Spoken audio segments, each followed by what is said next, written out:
Assalamualaikum warahmatullahi wabarakatuh.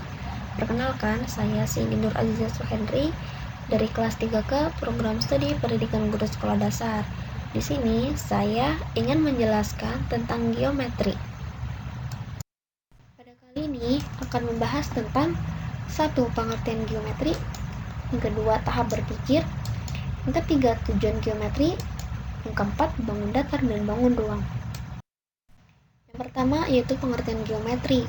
Geometri berasal dari dua kata, yaitu geo dan metria, yang secara bahasa berarti pengukuran bumi. Geometri adalah cabang matematika yang mempelajari ukuran, bentuk, dan posisi bentuk 2 dimensi dan 3 dimensi. Menurut salah satu ahli, yaitu Ismiani, dalam Fudiah Nido tahun 2013, yang menyatakan bahwa geometri adalah pemahaman konsep berbagai bentuk geometri, bangun datar, dan bangun. Lalu, yang kedua, tahap berpikir. Menurut Van Hill menyatakan bahwa terdapat 5 tahap berpikir geometri, yaitu level 0 tahap pengenalan, level 1 tahap analisis, level 2 tahap pengurutan, level 3 tahap deduksi, level 4 tahap keakuratan. Yang pertama yaitu level 0 tahap pengenalan, yang mana objek-objek pikiran pada level 0 berupa bentuk-bentuk dan bagaimana rupa mereka. Jadi, pada tahap ini, siswa hanya baru mengenal bangun-bangun geometri. Siswa belum dapat menyebutkan sifat-sifat dari bangun geometri yang dikenal. Dengan demikian, seorang guru harus memahami betul karakter anak pada tahap pengenalan. Jangan sampai anak diajarkan sifat-sifat bangun geometri tersebut, karena anak akan menerimanya melalui hafalan, bukan dengan pengertian. Lalu, level 1 tahap analisis, yaitu memahami sifat-sifat dari bangun geometri. Pada tahapan ini, anak sudah dapat memahami sifat-sifat dari bangun-bangun geometri. Akan tetapi, pada tahap ini, siswa belum mampu mengetahui hubungan yang terkait antara suatu bangun geometri dengan bangun geometri lainnya. Jadi, contohnya, anak mampu menjelaskan sifat dari persegi panjang, yang mana persegi panjang merupakan bangun segi 4, yang keempat sudutnya siku-siku, dan sisi-sisi yang berhadapan sama panjang dan sejajar. Lalu level 2 tahap pengurutan, yaitu reduksi formal sifat-sifat dari bentuk. Pada tahapan ini, pemahaman siswa terhadap geometri lebih meningkat lagi dari sebelumnya yang hanya mengenal bangun-bangun geometri beserta sifat-sifatnya. Pada tahap ini, anak sudah mampu mengetahui hubungan yang terkait antara suatu bangun geometri dengan bangun geometri lainnya. Anak yang berada pada tahap ini sudah memahami pengurutan bangun-bangun geometri. Pada tahap ini, anak sudah mulai mampu untuk melakukan penarikan kesimpulan secara deduktif, tetapi masih pada tahap awal yang artinya belum berkembang dengan baik. Lalu, level 3 tahap deduksi.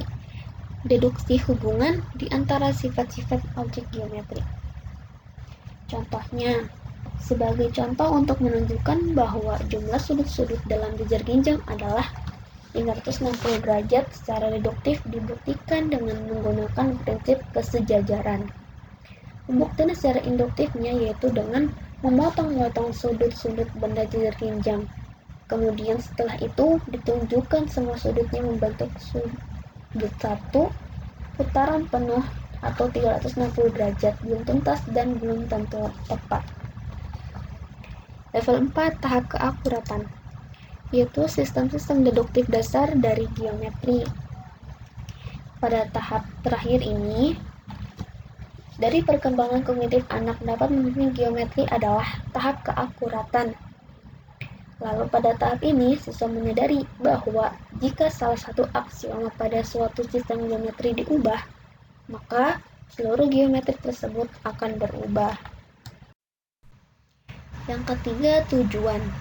Menurut Wells tahun 2002 yang menyatakan bahwa akan bermanfaat untuk berpikir tentang tujuan geometri dalam dua struktur. Yang pertama, berhubungan dengan cara siswa memahami bentuk dan ruang. Yang kedua, memahami dalam pemahaman yang lebih tradisional mengetahui tentang simetri, segitiga, garis-garis jajar, dan sebagainya. Yang keempat, bangun datar dan bangun ruang. Yang pertama yaitu bangun datar, yang mana bangun datar hanya memiliki bentuk dua dimensi karena bentuknya hanya tergambar dalam sumbu X dan Y saja.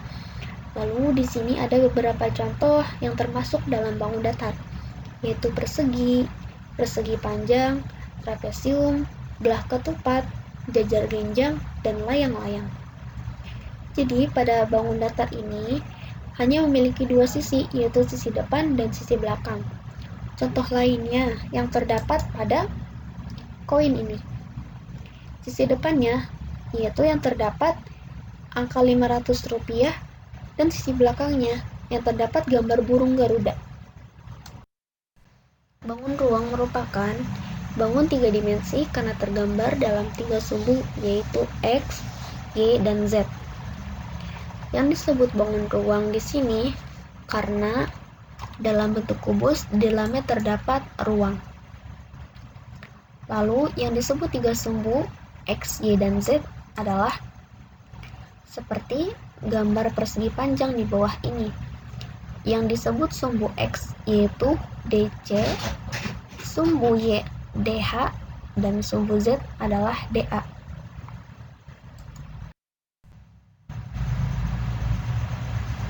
Sekian penjelasan dari saya. Kurang lebihnya saya mohon dimaafkan. Wassalamualaikum warahmatullahi wabarakatuh.